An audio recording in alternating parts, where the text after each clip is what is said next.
First of all, we now study about the hydrocarbons, lecture number 1 in this video. और अब हम start करते हैं। इसमें लेक्चर 1 में कौन कौन से टॉपिक है, हम इसमें एल्केन को फॉर्म करना सीखेंगे कि एल्केन कैसे फॉर्म होता है। तो पहला है कि अनसैचुरेटेड हाइड्रोकार्बन से हम एल्केन फॉर्म करेंगे फ्रॉम एल्काइल हैलाइड और वुड रिएक्शन। अनसैचुरेटेड हाइड्रोकार्बन में हम क्या रिएजेंट के रूप में क्या होता है, निकेल, प्लेटिनम, पैलेडियम लेंगे और in the presence of the hydrogen gas. तो हम फर्स्ट इसका मैकेनिज्म क्या होता है कि यदि हम किसी प्लेटिनम यदि किसी हम मेटल पर हाइड्रोजन गैस जो होता है उसको एब्जॉर्ब करेंगे और फिर उसके एल्काइन और एल्किन से रिएक्ट करवाते हैं तो फिर ये एल्किन से रिएक्ट करता है और इसके बीच में ट्रांजिशन स्टेट बनती है जिसमें हाइड्रोजन का बीच का बॉन्ड जो होता है ब्रेक हो जाता है और फिर ये बॉन्ड फॉर्म करता है कार्बन और हाइड्रोजन में। फिर उसके बाद से फिर ये रिएक्ट कर जाती है तो जिससे फाइनली ये मिलता है। और इसमें निकिल और प्लेटिनम जो होता है रूम टेम्परेचर पर ये होता है। इन दिस प्रोसेस को हम हाइड्रोजनेशन प्रोसेस करते हैं और ये हाई प्रेशर और टेम्परेचर फॉर्म होता है। ओपी पॉइंट में कहता है कि रिएजेंट रेनी एनआई अलॉय इधर रूम टेम्परेचर पे काम करता है और डेंडी एनआई जो होता है वो रेनी एलआई से ज़्यादा होता है। दिस रिएक्शन को सेबेटियर सैंडरसन रिएक्शन भी कहते हैं।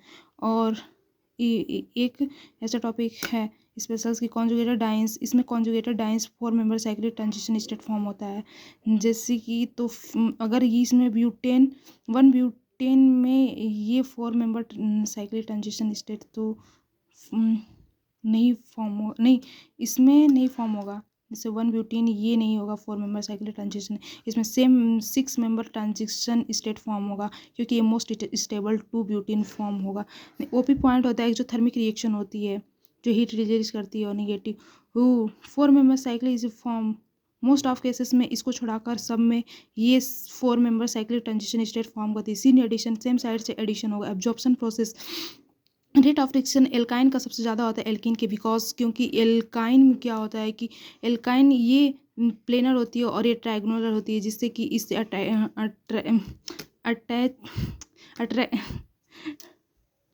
इसका अटैचमेंट मतलब बहुत अच्छे से नहीं हो पाता है और जिससे पेरिसाइकिल रिएक्शन होती है जो एक साइकिल फॉर्म करता है। We can use Wilkinson catalyst RHPPS3Cl ये विल्कमसन कैटलिस्ट है।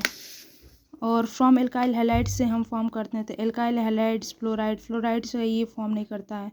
Then reduction with chlorine bromine iodine fluorine का रिडक्शन नहीं कर पाता क्योंकि फ्लोरीन जो होता है बहुत हाईली स्टेबिलिटी वो अटैच्ड होता है तो जिससे कि ये रिएजेंट जो होता है इसको फ्लोराइड को नहीं निकाल पाता। और RX जैसे कि एच हटाओ DM इसका डायरेक्ट मतलब X हटाओ H लगाओ।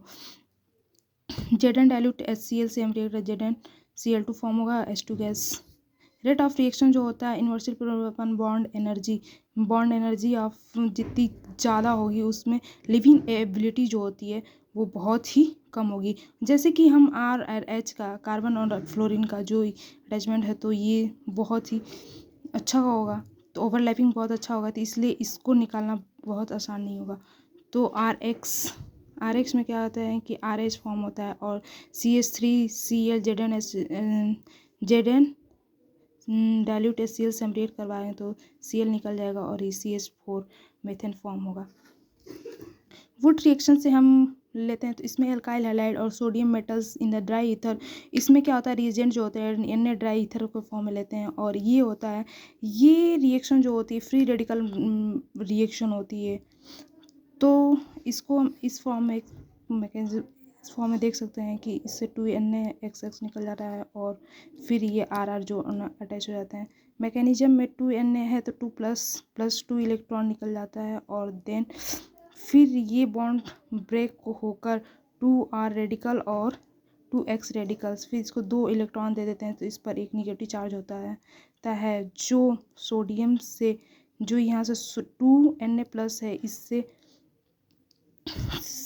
अटैच होकर 2NaX फॉर्म करता है और ये जो रेडिकल होता है खुद से ही फॉर्म कर RR फॉर्म करता है। ओपी पॉइंट में होता है RX जो होती है 1.2 वो नहीं, 1 डिग्री 2 डिग्री जो होता है कपलिंग रिएक्शन होती है और इसमें डिसप्रोपोर्शनेशन करवाना पड़ता है, क्योंकि ये एक दूसरे से फॉर्म 3 डिग्री एल्काइल हाइलाइड जो होता है, 3 डिग्री एल्केन जो होता है वो खुद से 3 डिग्री से हम करवाएंगे तो वो अच्छे से नहीं कर पाएगा, तो उसमें हम डिसप्रोपोर्शन का मेथड हम लगाते हैं।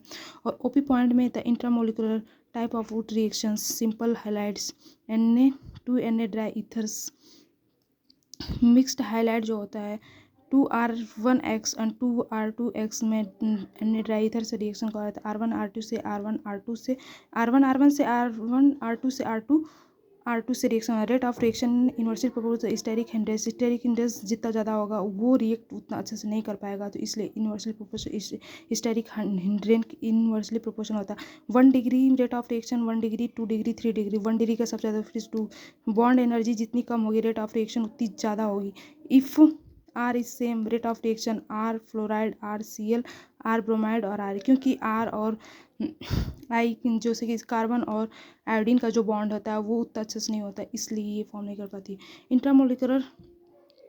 इंटरमोलिकुलर जो होता है कि अगर खुद से बॉन्ड ब्रेक हो जाता है तो इंटरमोलिकुलर खुद में ही ये रिएक्ट करने लगता है और ये खुद से रिएक्ट कर यहाँ से ये बॉन्ड ब्रेक होगा और यहाँ से ब्रेक होगा, तो फिर ये रेडिकल फॉर्म हो गया, रेडिकल खुद से एक बॉन्ड फॉर्मेशन कर लेगा, तो इसके क्या कहते हैं इंट्रामोलिकुलर हाइड्रोजन बॉन्डिंग, नहीं इंट्रामोलिकुलर बॉन्डिंग जो होता है और खुद में ही कर लेता है। Intermolecular faster than the intermolecular जो होता है खुद में ही करता है, वो फास्टर होता है। इंटरमोलिकुलर मतलब दूसरे से रिएक्ट करता है, तो अब जैसे कि जैसे इसमें क्या होता है एरोमेटिक और नॉन एरोमेटिक बन रहा है तो ये स्टेबल होगा। जैसे एंटी एरोमेटिक हम इंट्रामोलिकुलर में नहीं बना सकते हैं, जैसे कि ब्रोमीन है तो ये एंटी एरोमेटिक बन रहा है, तो इसको हम ऐसे करवाएंगे कि आर जैसे कि लेकर फिर उसको